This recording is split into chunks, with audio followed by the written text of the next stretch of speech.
Mji wa Mwanza ulipendeza tarehe 21 Aprili 2025 pale vijana kutoka maeneo mbalimbali ya kanda ya Ziwa walipokutana katika viwanja vya Furahisha kusherehekea kwa kishindo tamasha la Pasaka Festival 2025 chini ya uratibu wa KKKTD MZV, idara ya jinsia na maendeleo ya jamii kupitia kitengo cha vijana.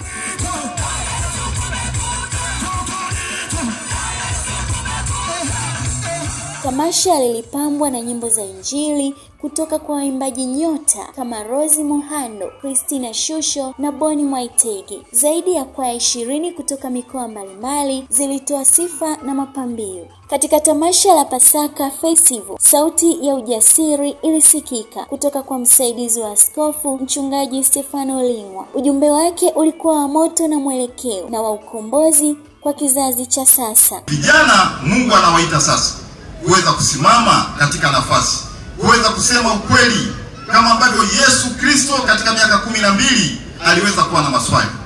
Akiwa na miaka 30 Yesu Kristo alikuwa tayari kuinuka kwa ajili ya ukombozi wa dunia nzima.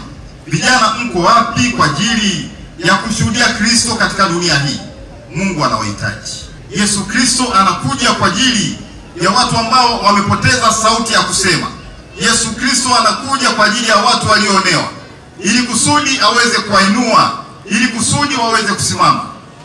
Katika imani ya Ukristo ni kosa kukaa kimya kama mwanadamu ataonewa na kuona kwa macho yako. Yesu Kristo alikuwa kijana wa mfano. Ndani ya Biblia tunaona vijana wa mfano pia. Tunamuona Yusufu. Mungu awapate wapi vijana kama hao ndani ya nchi ya Tanzania na bara la Afrika, ambao leo watakabidhiwa mali wasimame katika hali ya uaminifu. Nchi yetu isipate hasara na kizazi kinachokuja kipate faida. Mungu anahitaji vijana kama hao. Anahitaji kila Yusufu kutoka ndani yetu. Mungu anahitaji mabinti kama Mariamu ambao walikuwa tayari kujitunza, ambao hawakuwa tayari kuanguka.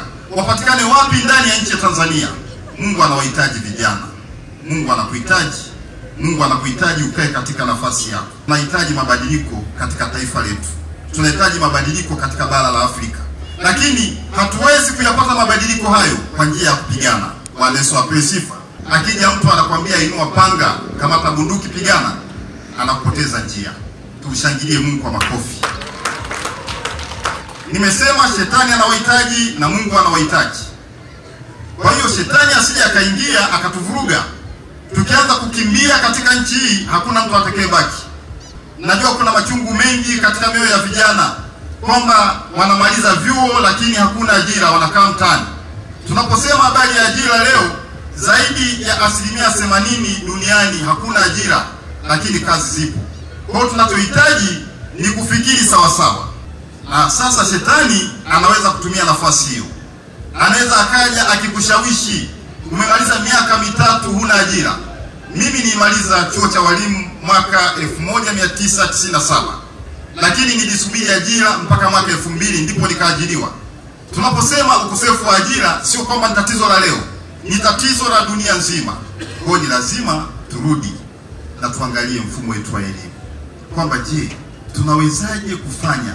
Tunawezaje kuishi katika dunia hii? Na itakuwa ni kosa kubwa kwamba zaidi ya 60% ya nguvu kazi ambayo tungeweza kuitumia ndani ya nchi yetu, tungeweza kutumia ndani ya kanisa, iko nje ya mfumo. Tuombe macho, Mungu atupe macho ya kuona na tuone jambo la kufanya kwa ajili ya taifa letu. Tuwe katika hali ambayo si ya kawaida. Ni katika hali ya utulivu, ni katika hali ya kumtegemea Mungu, si kwa njia ya kupigana. Bwana Yesu apewe sifa. Tunakwenda katika kipindi cha uchaguzi. Tunakwenda katika kipindi cha uchaguzi. Ni kipindi ambacho si cha kawaida. Kila mmoja anamhitaji yule ambaye anajua anaweza kumpa kura. Nimesema maamuzi ya kuongoza Tanzania, ya kusema Tanzania iwe katika amani au iwe katika fujo, yako katika mikono ya vijana. Lakini angalia, usitumiwe na mtu yoyote katika wakati huu. Usipokee rushwa ikakufisha macho, ukapoteza haki zako za msingi.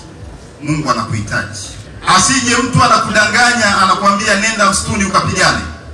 Kuingia msituni ni kazi rahisi, lakini kutoka msituni ni gharama. Utapoteza maisha yako, utapoteza viungo vyako, utapoteza kila kitu. Mungu awape vijana wa Tanzania na Afrika hekima ya kujua kukaa katika nafasi yao. Leo tunahitaji ukombozi wa kifikra na kwenda katika ukombozi wa kiuchumi kwa ajili yetu na vizazi ambavyo vinafuata. Na katika hili Mungu atusaidie. Nchi ya Tanzania, nchi nzuri, uliotubariki kutupa amani, ni kisiwa cha amani, ni kisiwa cha amani. Mungu waisi ya taifa,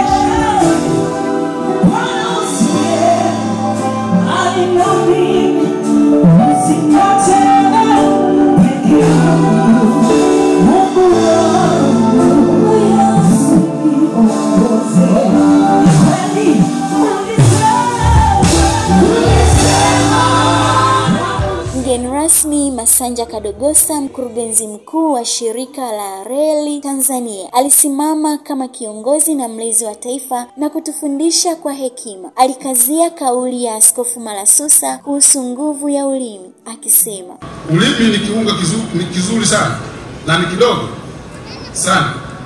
Kikitumiwa vizuri kinaweza kikaleta faraja, amani na matumaini kwa watu. Lakini vile vile kinyume chake ni sawa, kwamba kikitumiwa katika hali ambayo sio sahihi kinaweza kikaleta matatizo katika nchi. Na mambo yanaanza kwa kuzungumzwa. Hata uumbaji Mungu alizungumza, si ndio? Kwa unapozungumza sio tu ni maneno tu. Maneno yanaumba. Mkizungumza fujo katika nchi zitatokea fujo. Mkizungumza amani katika nchi itatokea amani. Ndivyo Mungu alivyotuumba. Tunaumba kwa kuzungumza. Hatutendi kabla hatujazungumza.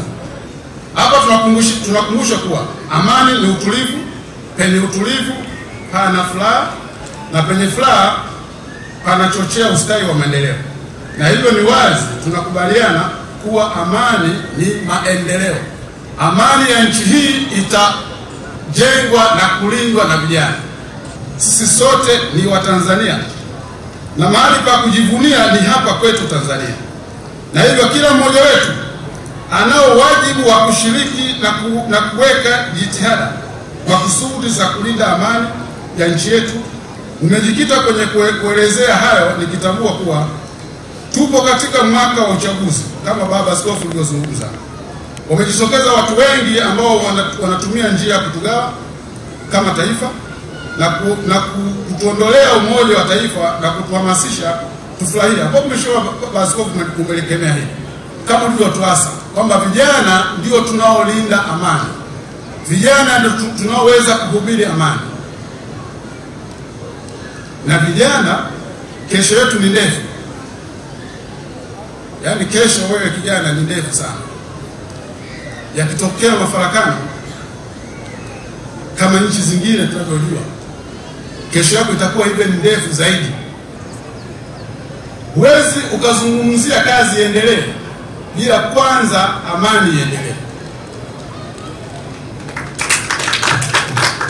Amani kitoweka hakuna cha kazi. Wala tusingeweza kukaa hapa tulivyokaa. Na pale nilikuwa naangalia, nilikuwa na hesabu namba ya maaskari. Nafikiri unaweza kuwa na maaskari labda 3 au 5 hapo.